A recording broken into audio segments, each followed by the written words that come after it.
देखी एगो लड़की एगो लड़का के धोखा दे देले बिया। त लड़कवा रो रो के का कहता और कौना भाव में कहता, ए भैया आई सुनी हमरा गीत के माध्यम से।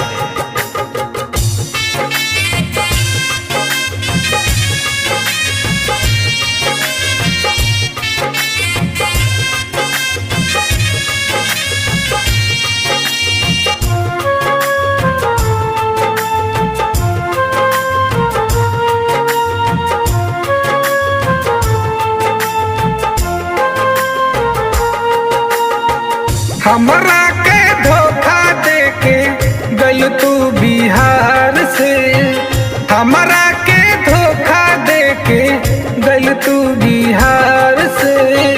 कहाँ जाके शादी कैलू कौन भूमिहार से, कहाँ जाके शादी कैलू कौन भूमिहार से। हमरा के धोखा दे के गइल तू बिहार से, हमरा के धोखा दे के गइल तू बिहार से।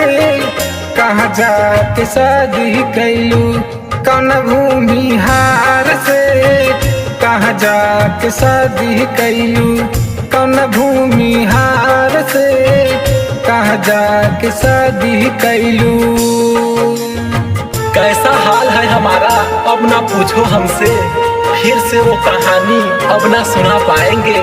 किसने किया है यूं बेदर्दी से कत्ल हमारा, उस कातिल का नाम अब हम ना बता पाएंगे।